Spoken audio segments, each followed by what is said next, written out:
Yo quiero leer la palabra del Señor esta mañana. Quiero que me acompañen en el libro de Ezequiel, capítulo 22. Hoy vamos a salir un poco del orden del libro de los Hechos.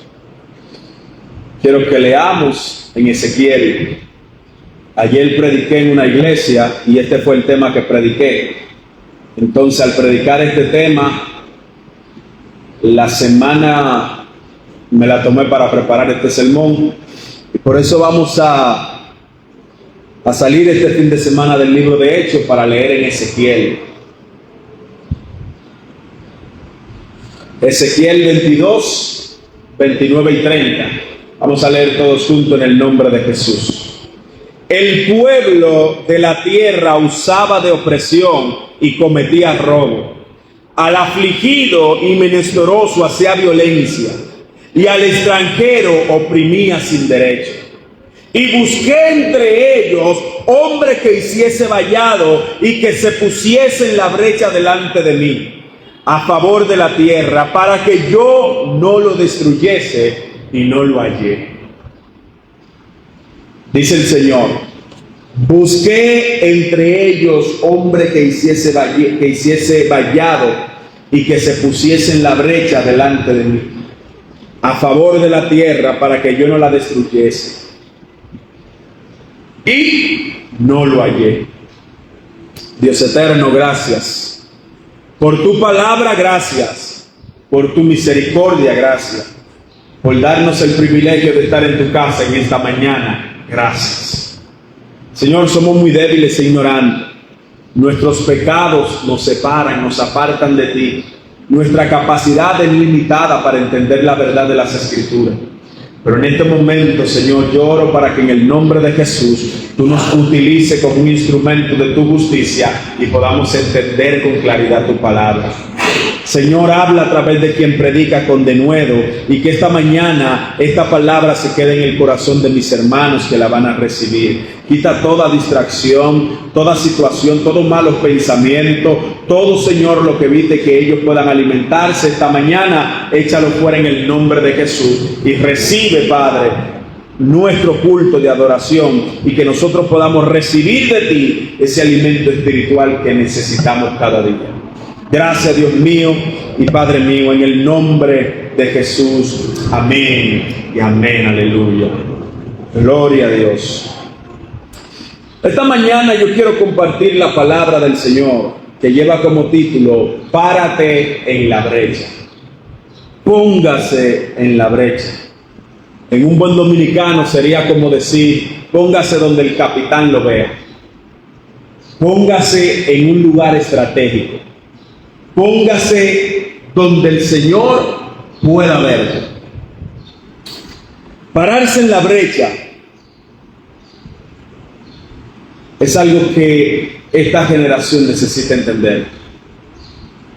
Los jóvenes mayormente de esta generación tienen que entender eso. Una brecha es una abertura que puede ser provocada por los golpes, puede ser provocada por desastres naturales, puede ser provocada por el mismo hombre, y en ocasiones una brecha también puede ser provocada por Dios. Es una abertura que puede dar libertad para salir o para entrar, para ver lo que hay del otro lado. Y en el contexto en la que Ezequiel está hablando, el profeta Ezequiel, de pararse sobre la brecha, él está hablando porque había una ruptura entre Dios y su pueblo. Había una ruptura entre aquel pueblo que Dios había elegido desde el principio y él. Esa ruptura era producida por el pecado del pueblo, porque el pueblo se había apartado de Dios. El pueblo se había contaminado. Empezaron a adorar ídolos, empezaron a hacer todo lo que Dios aborrece, y en ese instante, mis amados hermanos, Dios determinó que iba a destruir a Israel. Si usted lee en el libro de Ezequiel, capítulo 22, que les recomiendo cuando estén en su casa, lean Ezequiel 22, hay un subtítulo que dice: el castigo de Jerusalén. Dios habría de castigar, de traer juicio, porque ese pueblo se había olvidado de Dios. Pero antes de Dios castigar ese pueblo, antes de Dios traer su ira sobre ella, Dios dijo: déjame buscar a un hombre que se pare en la brecha, que me detenga, que me ataje, como dice el texto, a fin de que yo no lo destruyese. Y Dios buscó a ese hombre que intercediera por el pueblo, y ese hombre, la Biblia dice que el Señor no lo halló. Dice la Biblia que Dios buscó a ese hombre que se para en la brecha, pero no lo encontró. Un hombre con liderazgo, que se ponga frente y clame, que interceda por el pueblo y que diga: Señor, no destruya a este pueblo, Señor, ten misericordia de ellos. Pero la Biblia dice que ese hombre no apareció. Nadie que se pusiera en medio, intercediera delante de Dios por el pueblo, ninguno apareció. Y hay un ejemplo en la Biblia que nosotros podemos tomar, y es de Moisés. Cuando el pueblo estaba en el desierto, la Biblia dice que Moisés subió al Sinaí, y en el Sinaí duró 40 días allí con Dios, ayunando, orando en la presencia de Dios, dice la Biblia. Entonces el pueblo abajo dijeron: pero Moisés no ha llegado. ¿Será que Moisés murió en el Sinaí? Moisés es el representante de Dios, y como él no está aquí, entonces Dios no habla, Dios no trata. Tenemos que hacer un Dios como los otros pueblos. Y la Biblia dice que ellos construyeron un becerro, y ese era su Dios. Si hay algo que Dios aborrece, es la idolatría. Y ese pueblo había convertido en idólatra. Y mira lo que dice Salmos 116, versículo 19 en adelante. Hicieron un becerro en Horeb, se postraron ante una imagen de fundición, y así cambiaron su gloria por la imagen de un buey que comía hierba. Olvidaron al Dios de su salvación, que había hecho grandes cosas en Egipto, maravillas en la tierra de Canaán, cosas formidables sobre el mar Rojo, y trató Dios de destruirlo. Como ellos se olvidaron de mí, yo lo voy a destruir. Como ellos se han convertido en idólatras, yo lo voy a destruir. Como a ellos se les olvidó las cosas que yo he hecho por ellos y no han andado en mi camino, lo voy a destruir. Pero mira cómo dice el versículo 23. De no haberse interpuesto Moisés, su escogido, delante de él, a fin de apartar su indignación para que no lo destruyese. Dios lo que quiere es destruir ese pueblo idólatra. Pero apareció Moisés y dijo: Señor, ten misericordia de ellos. Dios fue el que iba a aplicar el juicio, pero Moisés fue el abogado del pueblo, intercedió y dijo: Señor, ten misericordia y no lo destruya. Mira cómo dice la palabra: de no haber sido por Moisés, su escogido, a fin de que la indignación de Dios se apartara y no lo destruyese. Moisés fue el hombre que se paró en la brecha para que Dios no destruyera su pueblo en ese momento. Ese pueblo pecó, se apartó, ese pueblo empezó a idolatrar al ídolo, empezó a hacer todo lo que Dios aborrece, y Dios quiso destruirlo, pero Moisés, su siervo, intercedió, se paró en la brecha. ¿Recuerdan el título? Pararse en la brecha. Tienen que recordarlo porque está ahí. Pararse en la brecha. O el versículo, ¿qué dice el versículo de esta mañana? Que Dios buscó hombres que se paren en la brecha, mas no lo halló. En este caso, Moisés se paró en la brecha y Dios perdonó al pueblo. Moisés se puso delante de Dios y Dios lo escuchó. La ira de Dios se calmó. Cuando el pueblo peca contra Dios, mis amados hermanos, cuando se apartan de Dios, cuando aman más al mundo que a Dios, cuando se desvían, cuando empiezan a llamar bueno a las cosas que Dios llama malo, entonces el juicio de Dios viene sobre ellos. Cuando cambian la verdad de Dios por la mentira, entonces el juicio de Dios, su condenación, cae sobre una generación que se olvidó totalmente de Dios y de su palabra. Y yo quisiera preguntarle si esta generación no está igual que esa generación que Moisés evitó que la destruyese. Si esta generación no está igual que aquella generación a la cual Ezequiel está diciendo que Dios lo va a destruir por su pecado. Por supuesto que sí, mis amados hermanos. Hoy en día, la ira de Dios va a caer sobre este pueblo y sobre el mundo. Porque hoy la gente es más perversa que ayer. Hoy la gente se ha olvidado de Dios. Hoy nosotros los seres humanos hemos hecho ídolos del internet, de la computadora, del trabajo, de mi esposa, de mi novio, de mi hijo, de un carro, de una casa, de viajar, de todo. Porque ídolo no es solamente crear una imagen y arrodillarse. Ídolo es todo aquello que usted pone en el lugar de Dios.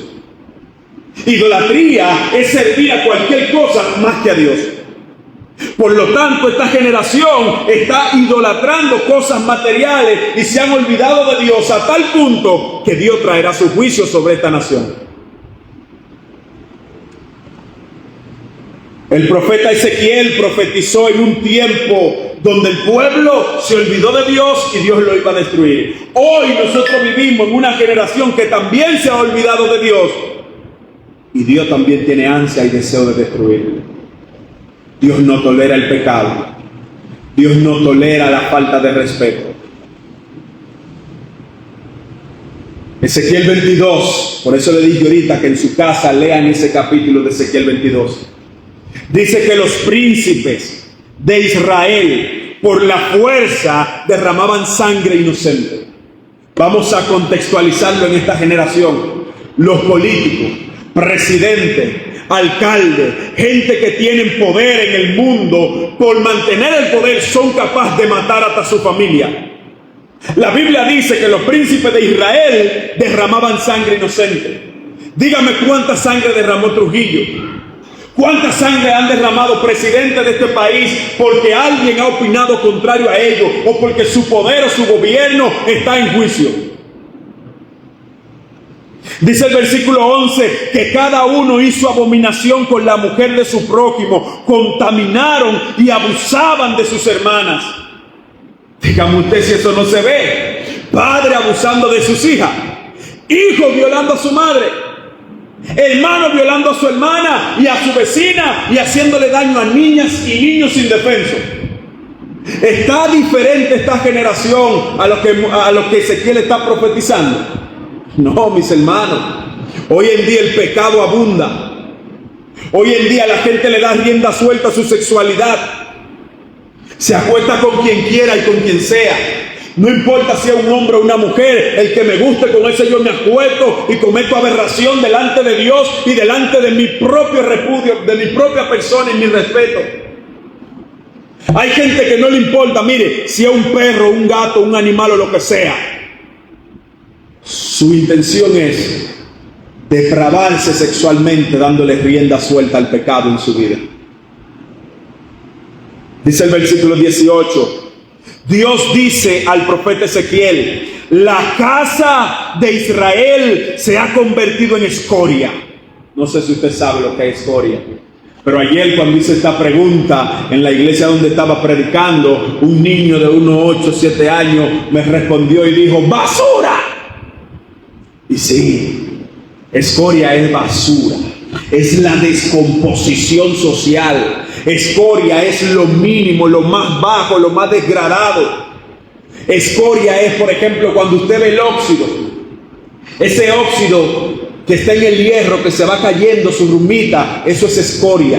Eso no sirve para nada. Y Dios está diciendo en el versículo 18 que la casa de Israel se ha convertido en escoria, en un desperdicio. Los que profetizaban se habían convertido en hombres que amaban más el dinero, que fornicaban, que hacían todo tipo de diablura delante del altar de Dios. Y otra vez pregunto, ¿no se ve esto en la iglesia de hoy? Hace 2 semanas condenaron a varios años de cárcel a un pastor y a un profeta homosexuales y violaban niños y nadie lo sabía hasta que la policía le cayó. Y se paraban en el altar y predicaban como hombres de Dios, pero de noche llevaban los niños a su casa y en campamento y en vigilia, y allí abusaban de los niños. Búsquelo, que eso está en Higüey. Eso pasó en Higüey. ¿Cuántos sacerdotes no viven haciendo diablura con los niños? Y antes la gente nada más decía, los católicos no son los católicos, los evangélicos también están igual. Se han olvidado de Dios, se han empezado a hacer diablura, sabiendo que Dios condena ese tipo de aberración. Hay evangélicos que quieren mantener esa cosa callada, pero eso no se debe mantener callado. Eso hay que declararlo para que esos hijos del diablo que están en los altares, predicando a Dios supuestamente, hablando en lengua y haciendo milagros, pero de noche abusan de niños y de todo tipo de cosas. Hay que declararlo para que la justicia le caiga. Y después que le caiga el juicio de Dios, instantáneamente. Entonces esta generación está igual que la generación a la cual Ezequiel le está hablando. Versículo 26. Sus sacerdotes violaron mi ley. Sus pastores violaron mi ley. Sus predicadores violaron mi ley. Contaminaron mi santuario. Entre lo santo y lo profano no hicieron diferencia. No se distinguieron entre lo inmundo o lo limpio. En otra palabra, les llamaban a los malos buenos y a los buenos malos. Ezequiel está diciendo que eso lo hacían los sacerdotes del Señor en el templo. Y yo pregunto hoy si eso no se hace en nuestros días, donde hay iglesias que se han convertido en discotecas y que para llamar a los jóvenes, para que la gente se sienta atraído de venir a la iglesia. Y se han olvidado de la ley de Dios para motivar al hombre. Se han olvidado del respeto al santuario, al altar de Dios, para hacer aberraciones que no convienen. Iglesias casando a hombres con hombres y mujeres con mujeres. Pastoras homosexuales predicando en los altares. Homosexuales pastores en los altares. Se han olvidado de Dios y Dios traerá juicio sobre ellos.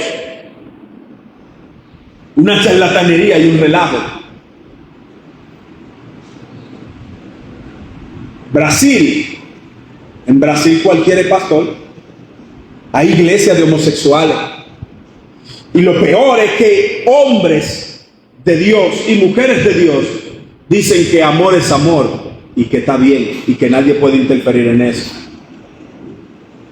Ese también se lo va a llevar el diablo, porque la Biblia dice que el que encubre el pecado ajeno es igual que el que lo hace. Lo que la Biblia dice que es malo, usted tiene que decirle que es malo, no importa quién lo haga, quién lo diga. No participe en pecados ajenos, mis hermanos. La Biblia dice, versículo 28, Ezequiel 22, sus profetas profetizaban mentira y adivinaban mentira, diciendo que Dios le había dicho y Dios no le había dicho nada.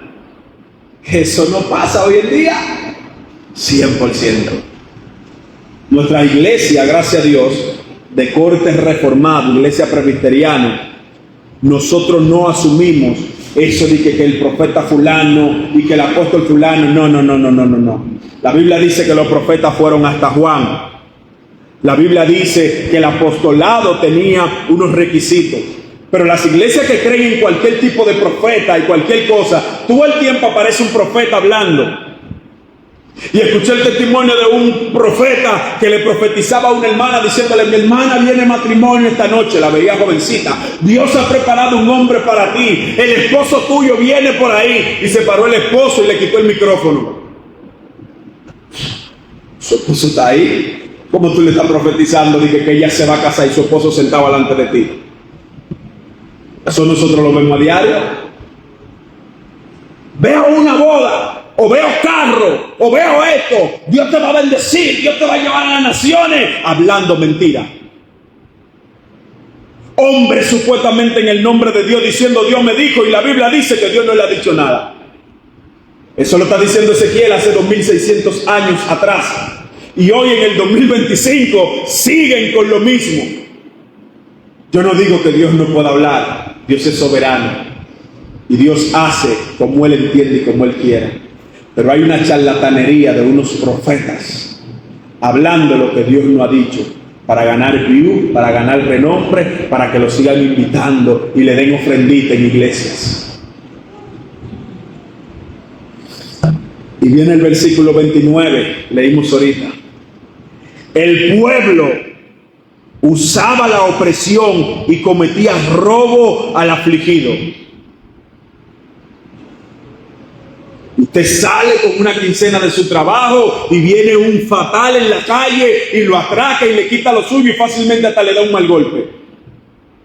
La Biblia dice que el pueblo con la opresión cometía robo al afligido. Hoy pasa también.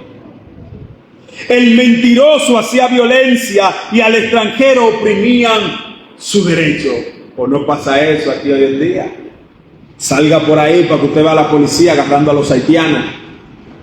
Y yo no le estoy diciendo cuidar haciendo el trabajo de inmigración que se debe de hacer. Le estoy diciendo que le dicen, dame los papeles, moreno. Y si el moreno no le da los papeles, le dicen, dame 2,000. Y el moreno le da 2,000 y lo sueltan. Y se meten a la casa militares y les roban a los haitianos. Y lo agarran en la frontera y lo pasan de aquí para allá y de allá para acá por su cuarto. Hombres militares en la frontera violando mujeres haitianas. Eso pasa.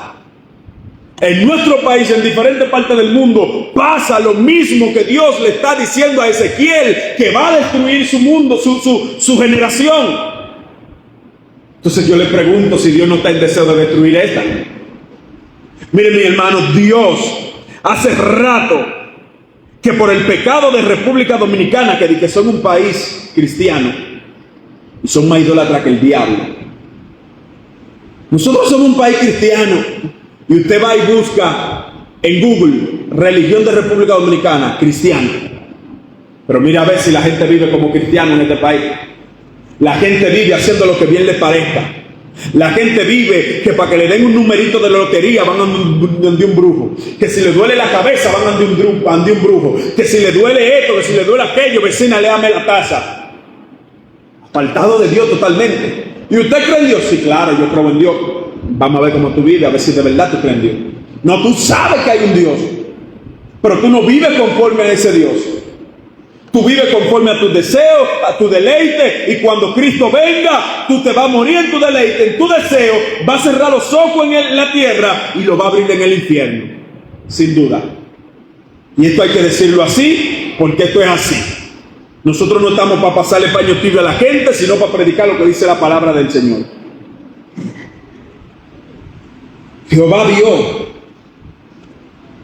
cómo el pueblo se había desbordado totalmente en la época de Ezequiel y le dijo, yo lo voy a destruir. Y dice el versículo 30 que leímos hace un rato, y busqué entre ellos hombre que hiciese vallado, que se pusieran en la brecha delante de mí, a favor de la tierra, para que yo no la destruyese, y no la hallé. Santo es el Señor. ¿Será que en esta generación, año 2025, nadie se va a parar en la brecha para que Dios no nos destruya por pecadores, por malvados, por ser unos indolentes ante el sacrificio de Jesús? ¿Será que esta generación está totalmente depravada y no aparecerá un hombre o una mujer con principio que diga, Señor, ten misericordia de este país?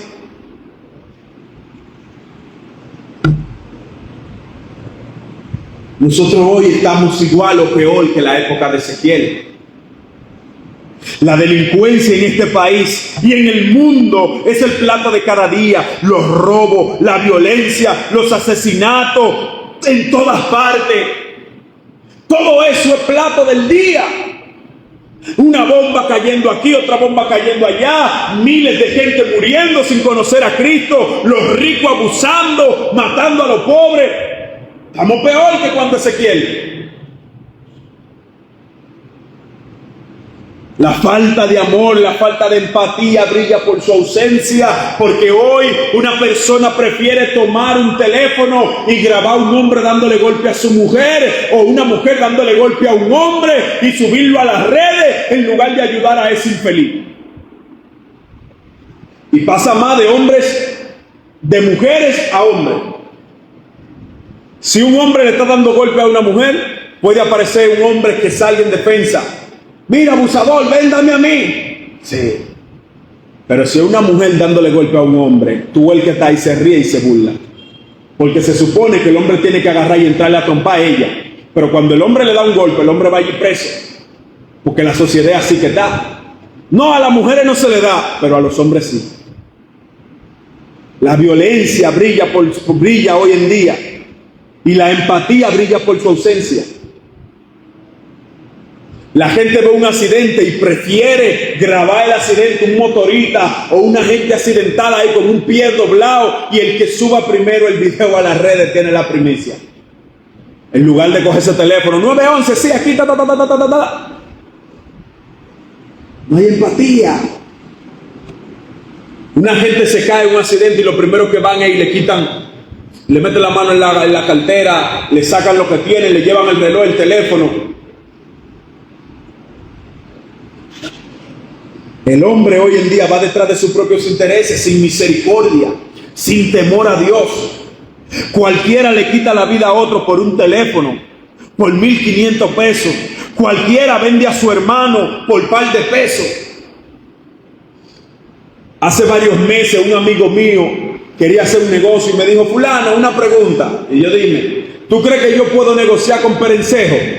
Y yo le digo: bueno, Perencejo es un muchacho de trabajo, de negocio, es un muchacho que tiene su negocio, y si tú quieres negociar con él, habla con él. ¿Tú me lo recomiendas? No, yo no te lo recomiendo. Yo lo que te digo es que yo no sé nada malo de él hasta ahora, y que es un muchacho de trabajo. Ah, está bien, líder.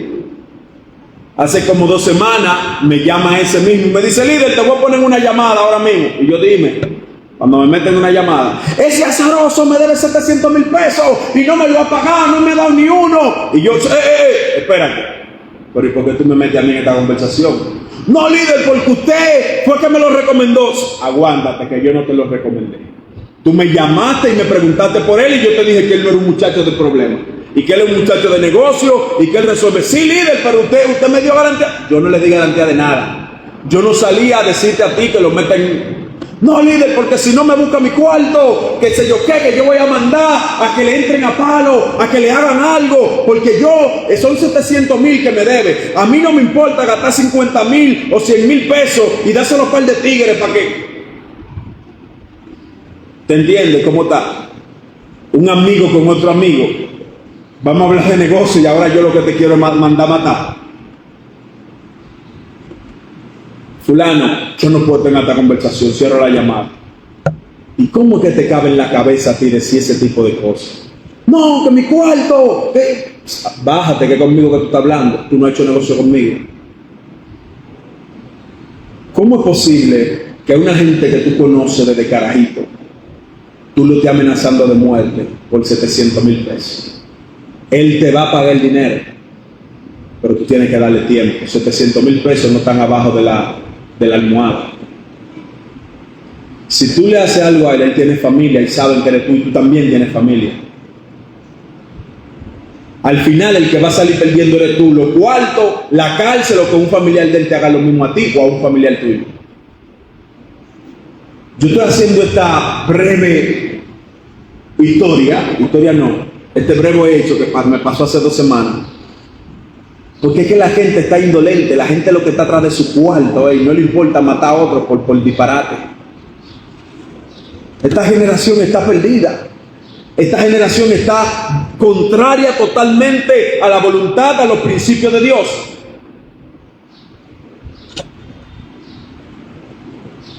Yo no sé si usted va entendiendo lo perdida que está esta generación. Y por tal razón Dios va a traer juicio. Dios va a traer juicio. ¿Es bueno eso? No es bueno, es justo. Y lo bueno y lo justo no son sinónimos. Lo justo es darle al culpable lo que se merece. Lo bueno se va a ver dependiendo de qué lado te está. Cuando te van a aplicar el juicio, ay, qué bueno que me perdonaron. Pero si te aplican el juicio, no es bueno. Qué malo que me condenaron. Hay un texto bíblico que nos ayuda a nosotros a entender algo muy interesante. Génesis capítulo 6 nos habla de que el mundo se desvió totalmente y se apartó de Dios. Dios determinó que iba a destruir el mundo. Dice Génesis capítulo 6, versículo 5: y vio Jehová la maldad de los hombres, que era mucha en la tierra, y que todo designio de los pensamientos del corazón de ellos era de continuo al mal. Y se arrepintió Dios de haber hecho al hombre en la tierra, y le dolió en su corazón. Y dijo Jehová: raeré, extirparé, eliminaré sobre la faz de la tierra todo hombre que he creado, desde el hombre hasta las bestias, hasta el reptil y las aves del cielo, pues me arrepiento de haberlo hecho. Una generación perdida totalmente, contraria a la voluntad de Dios. Génesis capítulo 6, y la Biblia dice que Dios lo destruyó. Todo lo que había sobre la faz de la tierra murió. Y luego Jesús, en Mateo 24, habla de eso y dice: mas como en los días de Noé, así será la venida del Hijo del Hombre. Porque como en los días de antes del diluvio, estaban comiendo, bebiendo, casándose y dándose en casamiento, hasta el día en que Noé entró al arca. Y no entendieron hasta que vino el diluvio y se lo llevó a todos. Así también será la venida del Hijo del Hombre, dice Jesús. Donde hoy la gente está bebiendo, casándose, dándose en casamiento, no importa con quién me case, no importa lo que diga Dios, no me importa lo que diga la palabra de Dios, no me importa el pecado, yo le doy rienda suelta a mi deseo, a lo que yo quiero, y esa gente no van a entender hasta que llegue la muerte y lo arrastre. Porque como en los días antes del diluvio, la Biblia dice que no entendieron hasta que el día llegó el diluvio. Y ay, Moisés, Noé, ábrame la puerta. Ay, no me dejes ahogar, no me dejes morir. Así también mañana. Ay, Dios mío, Dios, llévame contigo. Padre, perdóname.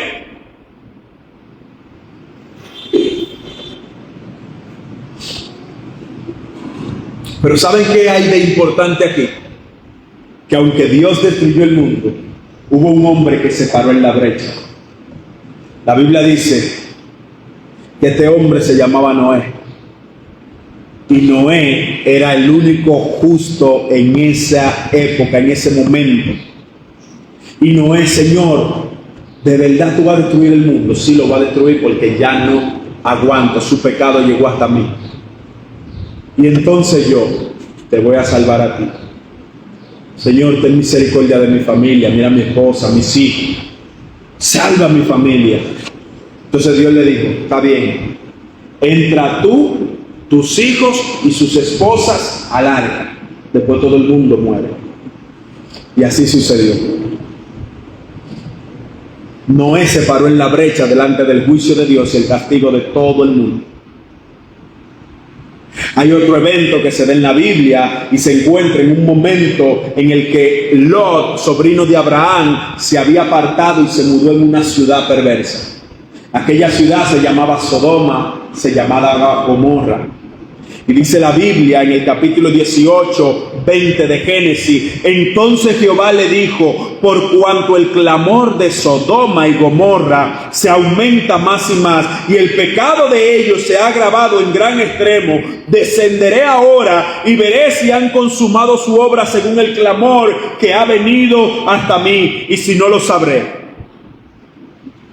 Ustedes saben cómo terminó esa obra, ¿verdad? No había ni uno bueno. Dice la Biblia que Abraham le dijo: Señor, tú vas a destruir a esa gente, a toda esa ciudad. Y Dios le dijo: sí, porque es que su pecado ha llegado hasta mí. Y Abraham le dijo: Dios mío, y si hay 100 buenos, por lo bueno tú no vas a destruir la ciudad. Y Dios le dijo: es que no hay 100. Y si hay 50, no hay 50.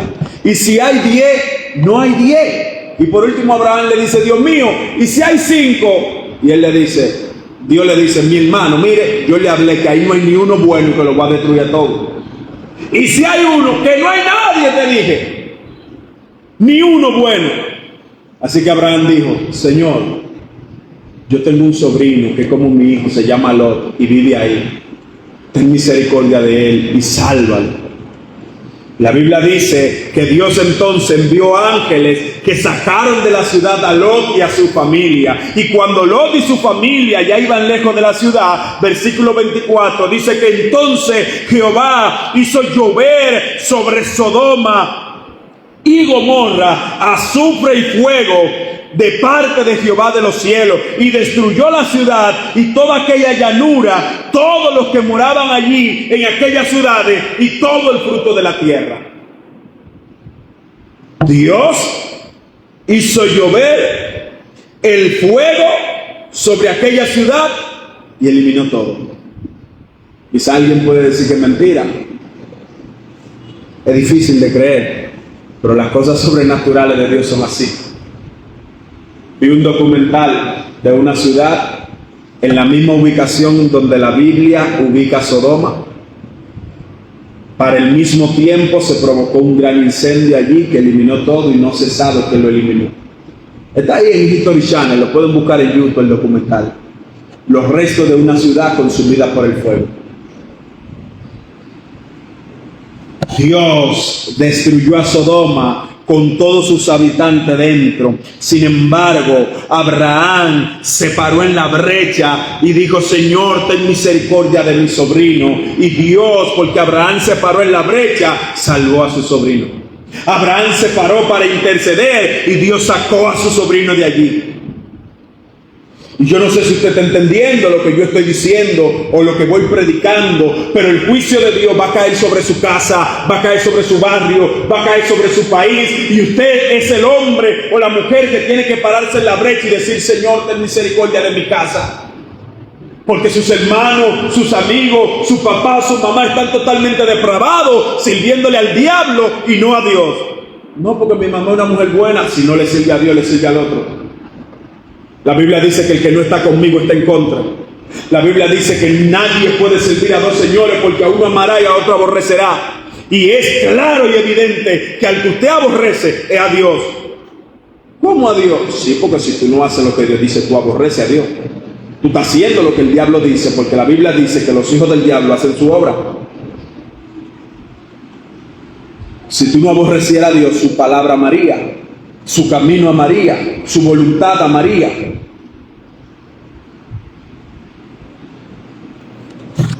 Y es por eso que yo tengo que interceder por mi casa. Hubo un tiempo donde yo oraba y decía: Señor, ten misericordia de mi mamá. Y mi mamá andaba en el mundo y le gustaba mucho chupo chupa. Y tenía un coro de amigas que lo que hacían era eso, nada más beber.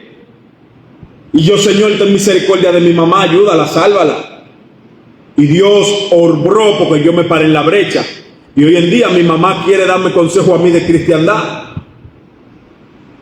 Porque mi mamá tiene una vida y una sabiduría más desarrollada en la vida que quizás de lo que yo sé. Y me aconseja y me dice. Porque hubo un día que yo me paré en la brecha y oré por ella y Dios escuchó el clamor. Asimismo tengo que orar por mis hermanos para que Dios los salve. Asimismo tengo que orar por mis amigos. Tengo que pararme en la brecha por este barrio que está totalmente desperdiciado. ¿Y qué tiene que decir usted? Usted no se va a parar en la brecha de su casa, de su familia. Es doña Hilaria: Señor, ten misericordia de mi hijo. El otro día me pidió oración. Vamos a orar. Yo quiero que usted ore por mi hijo para que siga los caminos del Señor. Eso es pararse en la brecha. Eso es: Señor, ten misericordia de mi hijo, que el mundo no se lo trague. Dígame si usted no va a tener misericordia de su papá o de su mamá, que están perdidos en el mundo y necesitan a Dios. Usted tiene que pararse en la brecha y decir: Señor, ten misericordia de ellos. Ten misericordia de mi familia. Mira que no te conocen. Mira que se han apartado de ti. Ten misericordia de mi familia, mi Dios, que tengo un hermano que es adicto a la droga. Tengo un vecino que es ladrón. Tengo a alguien, Señor, que se lo va a llevar Satanás en su pecado. Y yo oro por ello para que tú lo perdones. Eso es pararse en la brecha. Interceder para que Dios me escuche el clamor que yo hago por mi familia, que yo hago por mi nación. Pararse en la brecha, mis amados hermanos, no es preocuparse por salvarte usted solo. Ya yo estoy salvo. No, es que mi mamá y mi papá se salven. Es que mis hermanos se salven. es que mis amigos conozcan al Cristo que me cambió y que me libertó a mí. Pararse en la brecha es decirle al mundo: eso que tú me vendes no es lo que Dios dice. Pararse en la brecha es usted ir en contra de lo que se está enseñando hoy en las escuelas, que usted puede nacer hombre, pero si se siente mujer, entonces usted va a ser una mujer. Y donde hay niños que con 7 años, 8 años, ya se le está haciendo implante en su cuerpecito y se le están mutilando los genitales, y eso lo consiente su papá y su mamá. Estamos viviendo en tiempos donde el diablo está gobernando los hogares, donde Satanás está siendo amo, dueño y señor. Y yo quiero que usted entienda esto, que pararse en la brecha es uno decir: eso no es así, porque Dios lo condena en su palabra. Señor, ten misericordia de esa gente. Pararse en la brecha es lo que hizo Jesús.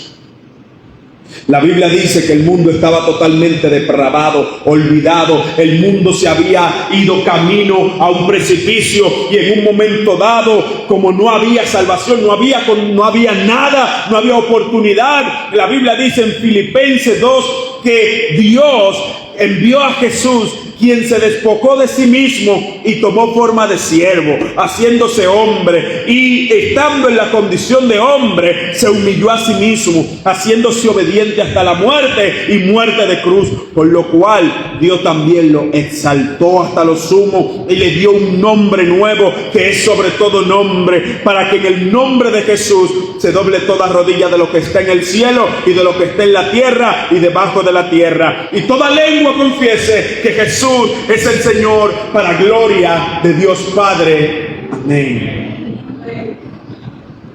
Gloria a Jesús. Pararse en la brecha es lo que hizo Jesús en la cruz del Calvario, diciendo: Señor, perdónalo porque no saben lo que hacen. Pararse en la brecha es lo que hizo Jesús cuando murió allí, y el último suspiro antes de cerrar los ojos dice: consumado es. O sea, está hecho. Señor, yo pagué por ello. Padre, tú lo ibas a destruir por su pecado, porque se apartaron de ti, pero yo vine a la cruz a morir por ello, para que en lugar de condenación tú le des salvación, para que en lugar de que vayan al infierno puedan ir al cielo. Padre, consumado es. Dice la Biblia que entregó el Espíritu. Pararse en la brecha es interceder por mi hijo, por mi mamá, por mi papá, por mis vecinos, por mis amigos. Así que esta mañana yo quiero dejarle esta palabra a ustedes. Póngase donde Dios lo vea. Interceda por su casa. Interceda por su familia. Párese en la brecha. Porque usted sabe qué pasó. En Ezequiel, capítulo 30, dice que Dios, capítulo 22, versículo 30, que Dios buscó un hombre que se pare en la brecha y no lo halló. Y el versículo 31 dice: por tanto, derramé sobre ellos mi ira, con el ardor de mi ira los consumí. Hice volver el camino de ellos sobre su propia cabeza, dice Jehová el Señor. Aleluya. Dios destruyó esa generación porque no hubo un hombre que se parara enfrente a defenderlo.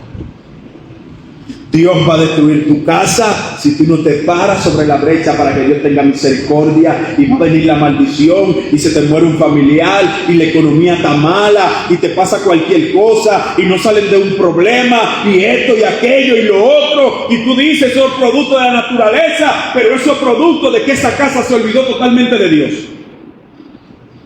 Yo no sé si usted cree en esto, pero la Biblia habla de la maldición y de la bendición. Y dice que si usted me sigue, esto va a pasar. Pero si usted me abandona, esto es lo que va a pasar. Por tal razón es tiempo de pararse en la brecha, mis amados hermanos. Pararse en la brecha para interceder por su casa. Como dijo aquel hombre de guerra en el Antiguo Testamento, Josué: mi casa y yo serviremos a Jehová. Aleluya. No depende de su casa, que no son creyentes ni conocen a Dios. Depende de usted, que sí conoce a Dios y que es creyente. Dice la Biblia que cuando Pablo estaba encarcelado con Silas, vino un gran terremoto y los liberó de la cárcel. Y cuando el soldado que lo custodiaba vio lo que pasó, se puso una espada en el cuello e intentó matarse, porque él sabía que si esos presos se escapaban, a él lo iban a matar como quiera. Y dice las Escrituras que Pablo vio a aquel hombre y le dijo: no te haga tal cosa, nosotros estamos aquí, no ha pasado nada. Se comportó como cristiano, no se escapó, guardó el tiempo, guardó el momento. Y dice la Biblia que le predicó el Evangelio. Y cuando este hombre llegó a su casa, le habló a su casa de lo que le había pasado. Y él, junto con toda su casa, se bautizaron y se convirtieron a Cristo. Hoy, 2025, hay una generación que tiene que pararse sobre la brecha para interceder por su casa, por su papá, por su mamá, por sus hijos. Señor, ten misericordia de mi familia. Señor, ten misericordia para que no despierten un día en el infierno, sino que cuando cierren los ojos, los abran en tu presencia. Señor, ten misericordia, Padre. Eso es pararse sobre la brecha. Interceder para que Dios no destruya ni traiga juicio sobre su casa. Dios eterno, poderoso es tu nombre, y para siempre, Señor, para siempre te exaltamos, te glorificamos, te damos honra y gloria, mi Dios. En este momento venimos delante de tu presencia, entendiendo que tú eres el Dios de dioses, Rey de reyes, Señor de señores. Mi Dios, en este momento venimos, Señor, para que nos ayude a pararnos sobre la brecha, interceder por nuestra casa, por nuestro país, por este mundo que se está desmoronando. Yo sé, mi Dios, que este mundo se ha olvidado de ti, que nosotros nos hemos olvidado de ti, pero queremos que tengas misericordia, Padre. Ten misericordia de nuestras vidas. Ten misericordia de nuestra familia, Señor. Ten misericordia de nuestro entorno, nuestra comunidad. Que esta palabra, Señor, marque un antes y un después en la vida de cada uno de los que lo recibieron. Señor, que esta palabra marque una diferencia en aquellos que la han escuchado. Gracias, Dios mío y Padre mío, en el nombre de Jesús. Amén y amén, aleluya.